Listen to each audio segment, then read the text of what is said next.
फोगाट राष्ट्रीय जाट एकता संगठन राजस्थान का प्रदेश उपाध्यक्ष।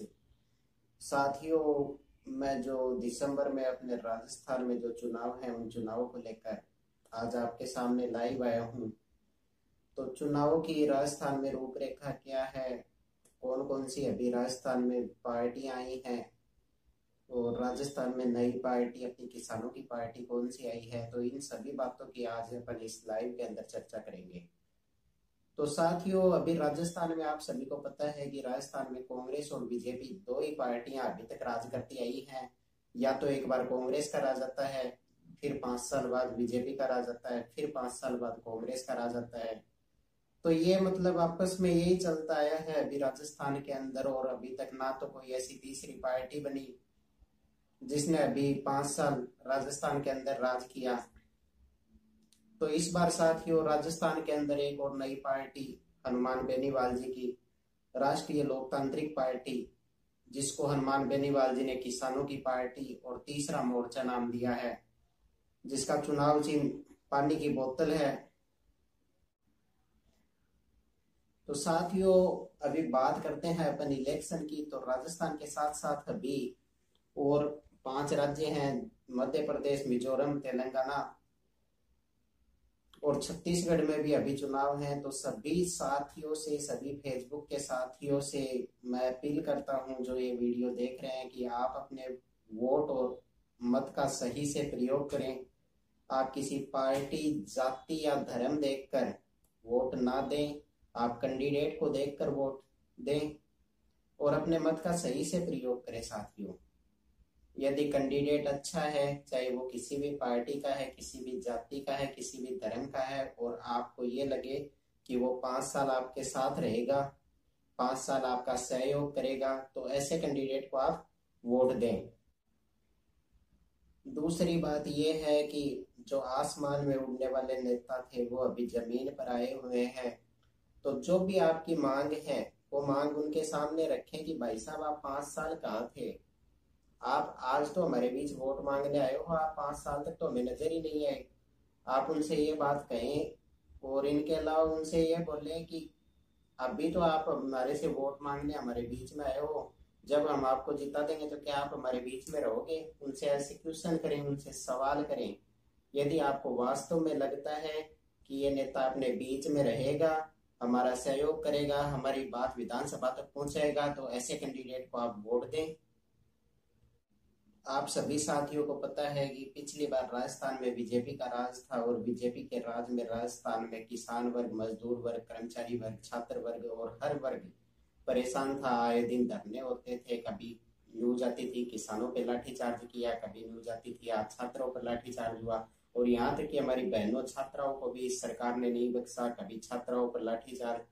एक बंदा यदि अपने नोट जमा करवाने जा रहा है, खुद के पैसे निकलवाने जा रहा है, तो उस पर भी लाठीचार्ज किया। तो दोस्तों वो दिन याद कर लेना वोट देने से पहले। मैं आपको फिर बता देता हूँ कि यदि आपने वो दिन याद नहीं किया, फिर आपने ऐसे कैंडिडेट को चुना और फिर पिछली बार की तरह यदि सरकार आ गई, तो साथियों आपको 5 साल फिर वही दिन देखने पड़ेंगे, वैसे ही लाठी खानी पड़ेगी, किसानों पे अत्याचार होगा, किसान फांसी पर झूलेगा। तो साथियों आप ऐसे कैंडिडेट को ना चुने, आप सोच समझ के वोट दें और ऐसी सरकार को लेके आए जो किसान के साथ हो, अन्नदाता के साथ हो, बेरोजगार और छात्र हितों के लिए जो काम करे। आप ऐसी सरकार को चुने। साथियों मेरे पास कुछ इमेज हैं, तस्वीर हैं जो मैंने नेट से डाउनलोड की हैं। ये सिर्फ 2018 की मेरे पास फोटो हैं, जिसमें मैं आपको प्रूफ दिखा देता हूँ कि आए दिन ये देखो आप, कभी मदरसों, पैरा टीचर, शिक्षा कर्मियों पर धरना प्रदर्शन 20 फरवरी को जयपुर में, ये देख लो आप। फिर ये देखो जयपुर में सैकड़ों शिक्षक गिरफ्तार, 6 बसें भर आई। आप ये देख लो। यदि आपको मेरी बातों का विश्वास नहीं हो रहा, और बाकी सरकार ने क्या किया है, कितनी बार धरने प्रदर्शन हुए हैं, आपको पता ही है। ये सिर्फ 2018 की तस्वीर है मेरे पास। होमगार्ड्स विभिन्न मांगों को लेकर धरने पर बैठे, ये देख लो। इसके बाद ये देखो राजस्थान राज्य नर्सेज एसोसिएशन का धरना 11 को, ये देख लो आप। इसके बाद मांगों को लेकर रोडवेज कर्मचारियों का धरना चौथे दिन जारी। पटवार संघ 26 को जिला मुख्यालय पर देगा धरना।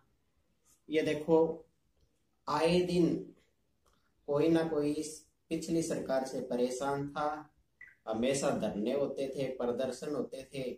तो साथियों, इस बार आपको वोट सोच समझ के देना है, ताकि वो दिन अपने को ना देखने पड़े।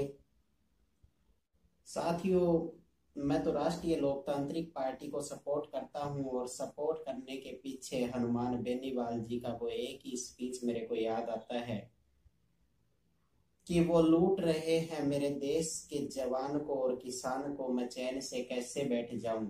ये लाइन मेरे हमेशा दिमाग में आती है, हनुमान बेनीवाल जी की बोली हुई, कि ये सरकार ऐसी निकम्मी सरकार है जो ना तो जवानों की है और ना किसानों की है। तो ऐसी सरकार का क्या फायदा। तो साथियों, अपने को वोट को सोच समझ के देना है, फिर से ऐसी सरकार ना आ जाए। तो जयपुर रैली के अंदर बड़े भाई देव लोहान ने बताया था कि नरेंद्र मोदी ने अभी तक इतने विदेशों की दौरे किए हैं, यात्रा की है, परंतु उन्होंने कभी तो अंबानी के साथ यात्रा की है, कभी अडानी के साथ यात्रा की है। नरेंद्र मोदी ने एक भी रामफल या अपने किसान भाइयों के साथ कभी यात्रा नहीं की। तो ये सरकार है वो सिर्फ पैसे वालों की सरकार है, ये गरीबों की सरकार नहीं है। पैसे वालों को ही ये लेके जाती है विदेशी दौरों पर।